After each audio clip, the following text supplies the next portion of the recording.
Makanan merupakan salah satu unsur penting untuk menjaga kesehatan manusia. Makanan yang baik adalah makanan yang di dalamnya terdapat kandungan gizi, tidak tercemar atau bersih, dan terbebas dari bahan berbahaya yang dapat berupa cemaran kimia, mikroba, dan bahan lainnya. Mikroba dapat mencemari pangan melalui air, debu, udara, tanah, alat-alat pengolah, selama proses produksi atau penyiapan, juga sekresi dari usus manusia atau hewan. Penyakit akibat pangan atau foodborne diseases yang terjadi segera setelah mengkonsumsi pangan umumnya disebut dengan keracunan. Keracunan makanan tersebut dapat disebabkan oleh mikroorganisme patogen seperti jamur, bakteri, dan zat kimia berbahaya lainnya. Tujuan dari pengambilan sampel makanan yaitu untuk dilakukan uji kualitas pangan sehingga kita dapat mengetahui jenis mikroorganisme yang dapat menyebabkan keracunan pada makanan. Prosedur pengambilan sampel makanan berdasarkan Protap BPOM tahun 2009 yang bertujuan untuk mengambil contoh dan mengirimkan contoh makanan ke laboratorium dengan cepat dan tepat. Kondisi sampel atau contoh diharapkan tidak berubah baik secara fisik, kimia, maupun biologinya saat akan dilakukan pemeriksaan di laboratorium pemeriksaan. Assalamualaikum warahmatullahi wabarakatuh. Di sini saya akan melakukan pengambilan sampel mikrobiologi pada sampel makanan. Yang pertama, saya siapkan alat dan bahan terlebih dahulu. Saya menyiapkan APD lengkap seperti jas lab, handscoon, masker. Di sini saya juga menyiapkan hand sanitizer, lilin, dan korek api, lalu sendok, formulir pengambilan sampel, alat tulis, dan label. Serta di sini juga saya menyiapkan plastik wrap untuk wadah sampelnya nanti. Saya juga menyiapkan plastik dan sampel makanan yang akan diambil sampelnya. Lalu saya juga menyiapkan termos. Untuk cara kerja yang pertama yaitu saya memakai APD lengkap terlebih dahulu, mulai dari jas lab. Setelah jas lab terpasang, kita cuci tangan menggunakan hand sanitizer.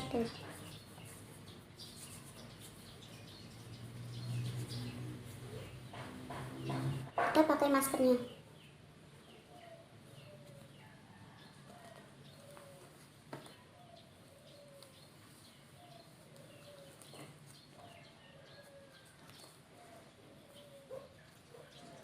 Setelah memakai masker, kita pakai handscoon.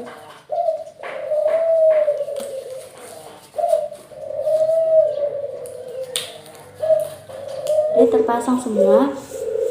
Sebelumnya kita identifikasi sampelnya terlebih dahulu. Di sini saya menggunakan makanan segar yaitu jeruk, makanan masakan rumah tangga.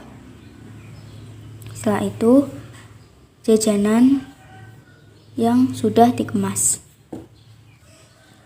Untuk yang pertama, kita lakukan pengambilan sampel pada makanan segar terlebih dahulu. Kita siapkan plastik dan makanan segarnya. Lalu kita masukkan makanan segar ke dalam plastik tersebut. Setelah itu, kita tutup rapat. Setelah ditutup rapat, seperti ini, kita beri label dengan nama dan tanggal pengambilan sampel. Lalu kita tempatkan pada bagian plastiknya. Setelah itu kita masukkan ke dalam termos es atau box tempat penyimpanan makanan.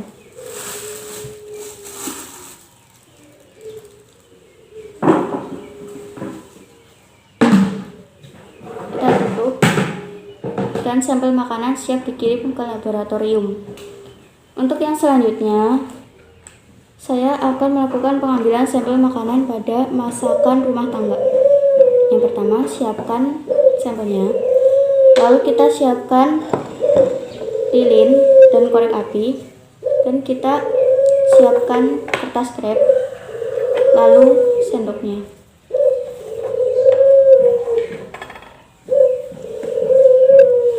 Untuk langkah yang pertama, kita nyalakan lilinnya terlebih dahulu.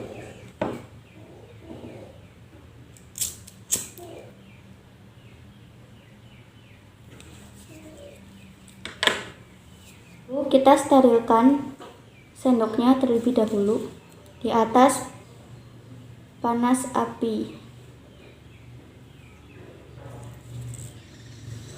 Nah, kita ambil sampelnya dan masukkan ke dalam plastik wrap.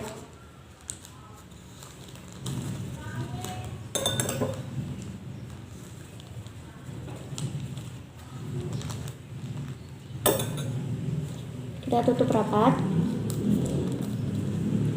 Kemudian sendoknya kita sterilkan kembali. Kita beri label sampel makanannya.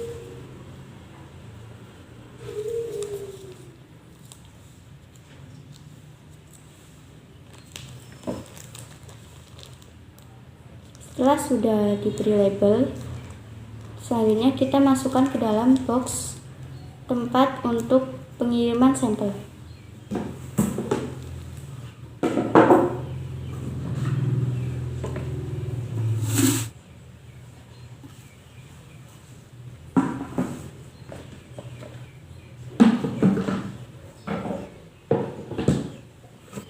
Untuk sampel yang selanjutnya yaitu sampel jajanan. Sampel jajanan ini sudah dikemas, jadi kita bisa langsung mengirimnya ke laboratorium dengan menggunakan box tempat sampelnya.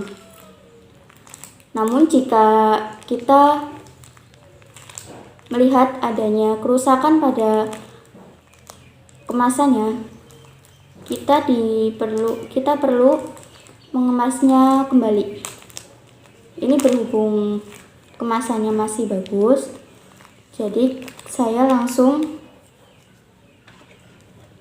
memberikan label terhadap makanan ini.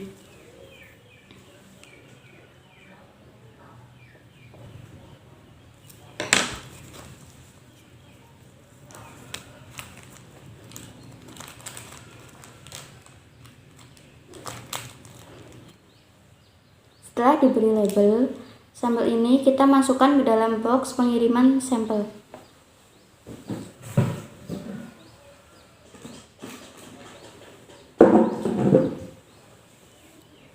Setelah kita selesai mengambil sampelnya, lepaskan APD-nya.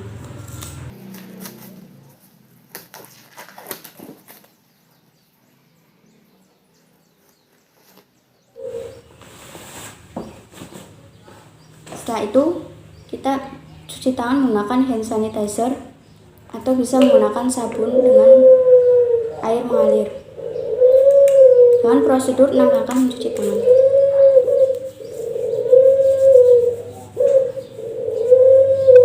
Demikian cara pengambilan sampel mikrobiologi pada sampel tangan dari saya. Wassalamualaikum warahmatullahi wabarakatuh.